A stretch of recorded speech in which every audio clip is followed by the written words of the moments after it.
Сан-Францискодобуз достор. YouTube канал. Мен өзүмдөн бир кыскача дневник кылгым келип жатат. Анткени бул мен үчүн чоң бир эмоционалдуу момент да. Көзлөрүмөн жаш агып, ушундай бир жүрөгүмө да тийди да ушучу. Анткени жерден жер саякаттадым, өлкөдөн өлкө көрдүм. Канча жерлерде жашап көрдүм, Кудайга шүгүр барына, бирок эч бир жерде ушул өлкөдө көбүрөөк калыш керек экен, ушул өлкөгө көчүп келиш керек экен деген бир сезим болгон эмес да. Эми келесиң турист болуп кетип каласың болчу да. Дал ушул шаарда, дал Сан-Францискодо менин көзүм ачылды да. Мен бул жерге мындай сүйүү, бул жерге болгон мамилем өзгөрдү да. Көп нерселерди айтыш мүмкүн силерге, бирок эң башкысы бул мүмкүнчүлүктөр экен да. Мен шаардын центрине жүрөм мен азырчы. Мына силерге деле көрсөтүп берейин. Мына шаардын центрине жүрөбүз да. Карасаңыздар, кандай кооз. Көчөсү десе көчөсү бар сонунда бул жердечи. Ошонусу жап атат да. Анан ушул жерлерде канча деген миллиардный компаниялар иштеп жүрөт. Канча деген миллиардный компаниялардын офистери турат ушул жерде. Биз билбейбиз. Бирок бар алар. 2000ден ашуун компаниялар бар экен ушул жерде. Баары технология. Адамдарды мындай билбордторду карасаң, жалаң жасалма интеллект, акыркы технологиялар реклама кылган мындай защит эмелер да, рекламный щиттер да. Башка өлкөлөргө, башка шаарларга барсаң, тоок нети, же KFC, же Макдональдс болуп атса, бул жерде жасалма интеллект, желечек, VR очки, технологиялар да, ушундай да. Бул жерде жада калса, такси заказ кылсаң, азыр айдоочусу жок, такси келип калган мезгил экен да. Адамдар сүйлөшкөндөрү жалаң технология. Жашоону кантип өзгөртөм? Жашоо кантип бизге жаңы нерсе алып келет? Деп бүт ушундай экен да азыр. Ошон үчүн мен көзүм ачылды. Биз ойлогонбуз стартап кылып аткан, стартап кылып атам деп айтып атам го. Ойлогонбуз стартап биз жөн эле бир бирдемке жасайбыз. Платформа, вебсайт жасап, бу адамдарга сатабыз, акча алабыз деп ойлогом. Мындай понимание, кругозор аз болчу экен да, кичинекей болчу экен да. Бирок азыр стартап реально эмне экенин түшүнүп атам да. Азыр эмне кылып атканыбызды да түшүнүп атам. Анткени эле проблемалар колоссальный болушу мүмкүн экен да. Дүйнө жүзүндө глобалдуу нерселер бар. Ошолорду чече алган адамдар, ошолорго керек экен да бул нерсечи, бул ушундай шаарлар, ушундай мүмкүнчүлүктөр. Мен балким өзүм аябай күчтүү эмесмин. Мен деле аябай технологический мындай IT бэкграундум, IT эмем жок, билимим. Бирок менде мындай чоң бир кыялым бар, чоң бир мындай сүйүү бар ушуга. Бизнес подходум бар. Адамдар менен иштегенди жакшы көрөм, адамдар чогултканды жакшы көрөм да мен. Ушул нерседе болгум келет экенин түшүндүм да. Кээ бир адамдар бар, мисалы үчүн, жөн эле жумушта иштеп эле өмүр бою 30 жыл, 20 жыл, 10 жыл иштеп, ошо менен пенсияга чыгып кетет да. Мен үчүн ал жашоо мындай кызыксыз да. Сен барасың, зарплата аласың, жашайсың, балдарың чоңоёт, түшүмө бүтүп калат экен да. Мен башында зарплата кереги жок, мен бекер иштейин. Акчам жок болсун, көксү жейин. Көп нерсе кыла албай, сатып албайын, үйүм жок болсун, унам жок болсун, мен макулмун агачы. Болгону бир 10 жылдан кийин мен азыр аракет кылып аткан проблеманы чечем деп мен стартап кылып аткан нерселер бирөөсү ишке ашкан боло турган болсо мен үчүн ушу чоң жеңиш болот да. Анткени ошонун аркасы менен мен миллиондогон адамдарга жардам берем. Мен ушундай эме болуп калды. Ой болуп калды да. Чын ушундай экен. Анан жөн эле иштеп вакыт өткөрүп пенсияга чыгам деп элестетип эле андай уже тема болбой калыптыр да бизгечи. Кудайга шүгүр эми, Алла таалам ошо насип этсин. Сан-Франциско шаарга атайын келдик. 10 күн жүрөбүз. 7-күн бүгүн. 1 жуманын ичинде менде трансформация болду да оюмда. Ошо.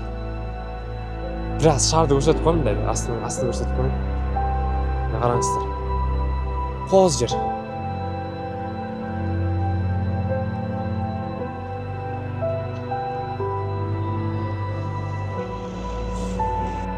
Башында ыйлагым келди деп атпайынбы? Эмне ыйлагым келди? Капалангандан эмес, кубангандан болду да. Анткени ушул жерге келиш үчүн, ушу азыркы моментте жазып аткан убакытка келиш үчүн, достор, көп нерсе болду жашоомдо. Алла таалам чексиз түшүрүүлөрдү айтам. Эмне болду жашоомдо, ошонун баарын элестетип кеттим да, эскини эстепчи мен. Алатылама шүгүр айтам. Андан кийин эле ата энеме. Анткени ушул жерде турганымдын ата энемдин чоң бир эмгеги бар да. Макул алар мага аябай күчтүү билим бере алган жок, бирок шарт түзүп берди. Аябай көп мотивация берген жок, бирок шарт түзүп берди. Достор таап берген жок, бирок шарт түзүп берди. Ата энемдин колдоосу болду да. Азыр дагы мисалы үчүн ата эме жазганда, мама, папама айтканда заряд делай дейт да, кыла бер дейт. Аракет кыла бер, сен жашсың го. Үйдүн улусусуң. Кыла бер сен дейт да. Ыстагы келбеле ойсоң, келбеле ой. Өзүңө жакшы болду, кыла бер. Сен улусусуң. Кыл дальше кете бер деген сөздөрүчү азыр. Моямай, мындай турат да мындай. Ошон үчүн ыйлам келип кетти, ата энеме шүгүр айтып ушул жерде турганыма.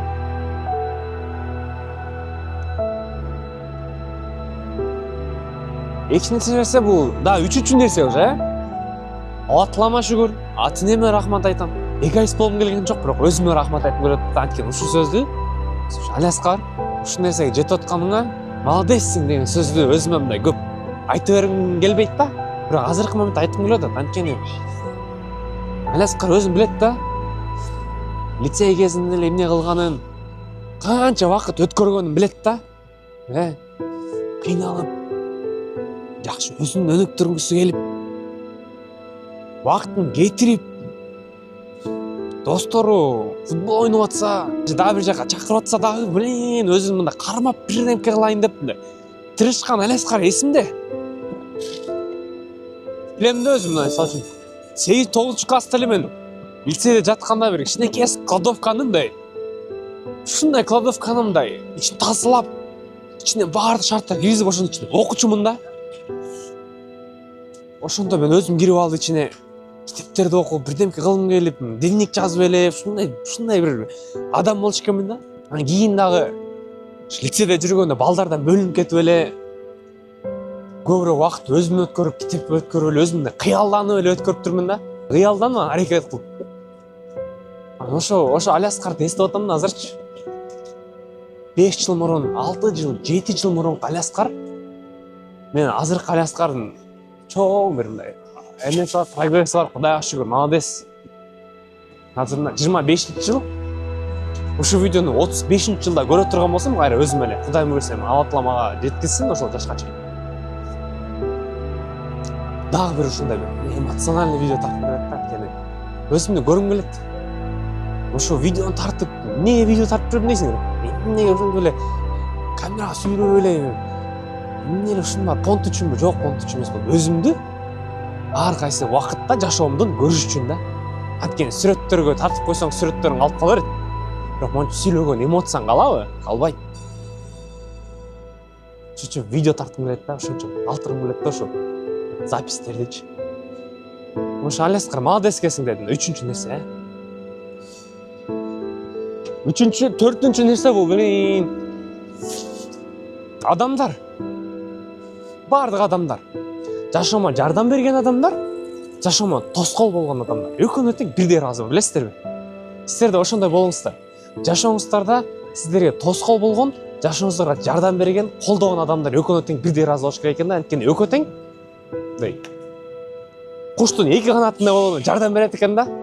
Бирөө сиздерге колдоп, давай, мага заряд берсе, экинчиси сиздерди түшүрүп кайра заряд берет да. Ошон үчүн ойлоңуздар, сиздердин хейтерлериңер же сиздер жаман көргөн адамдар бар болсо, булар жаман адамдар депчи. Жаман эмес. Как раз ошолор жакшы да. Как раз ошолор көзүңөрдү ачып жардам берип турат экен да. Колдогон адамдарым көп, Кудайга шүгүр. Мен мугалимдерим, тарбиячыларым, классташтарым, университетке келгенде, университетте дагы дос балдар, көп адам жардам берген да мага. Көп адам колдоо көрсөткөн да. Бирок ошондой эле мени түшүргөн адамдар болгон. Абийиримди, аброюмду түшүргөн адамдар болгон. Классташтарым көзүнчө мени жаман кылган адамдар болгон. Көрө албаган адамдар болгон. бетім айтқан адамдар болған, әлі Асқар қой алды, болбойды. Қылатқан тұра емес. Дегендер болған. Бірдемке игілігі жетішкенде дағы, сен шында болып кеткен тұрбайсың бі деген адамдар да болған. Шыларым барымдай, мені жеген да, дече айтқандачы. Бірақ шыларға да разымын, әнткен алар болбосо. Resistance болбойт болчыкенде, tolerance болбойт болчыкенде, tolerance. Бірдей разы болыңыздар шын адамдарға. Мисалдарды айтқым келетіле, просто айтсам, адамды жамандағым келбейді да. Адамдар ғой. Алар жамандағым келбейді, алар ма жардам берген уақытында.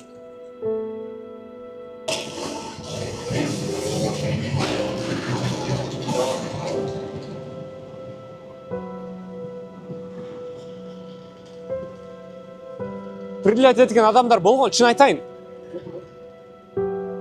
Алларға рахмат, ошолорым жардам беріп тұр ма, көп нәрсе жардам беріп тұр.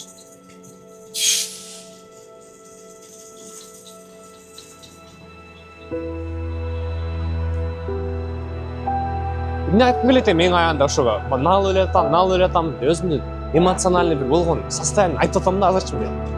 Ештеге сценариym жоқ, желе айтқым келеді да. Делай дальше. Асқар, делай дальше. Қылы. О, мен күшті емеспін. О, мен толтыр, өні көтерші жерлерім бар. Толтыра сабақ алышым керек. Тағы чоң жыл алды да кенді. Ошон үчүн разымын.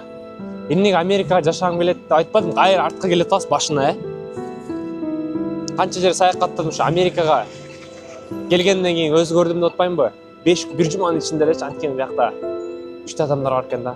Бұл жерде адамдармен тұрсаң, ашық, жардам бере тұрған, жашыңа бір соң мотивация бере тұрған адамдар екен да. Жақта шынан.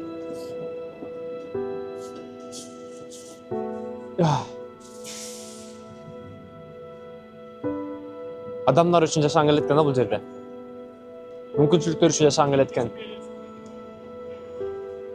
Жашоо ушундай экен да бұл жерде. Ооба бирок минустар бар. Сөзсүз бар болуш керек. Көчөдө жүргөн адамда жер мына мусор, мисалы үчүн могу жер мусор. Көчө шаар центри.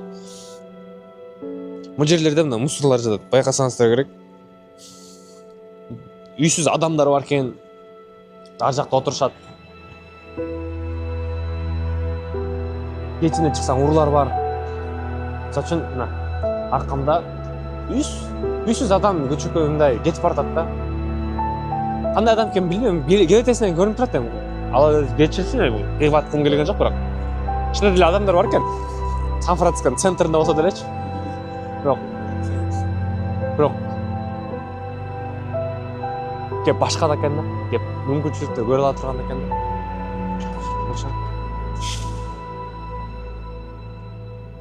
Ушундай эми. Аман туруңуздар, бар болуңуздар. 10 жылдан кийин Алиаскар ушуну көрсүн. Кудайга шүгүр айтына. Шүгүр барына шүгүр. Эмоциональный эме болду. Айтып алып өзүм жеңилдеп калдым. Азыр үч жерде мечит бар экен. Жакын жерде атай мечитте, тактан бери мечитке басып келатам. Бул жерде мечит бар экен. Намаз окуп. Бираз басып кетейин деп атам да. Ары бери басып.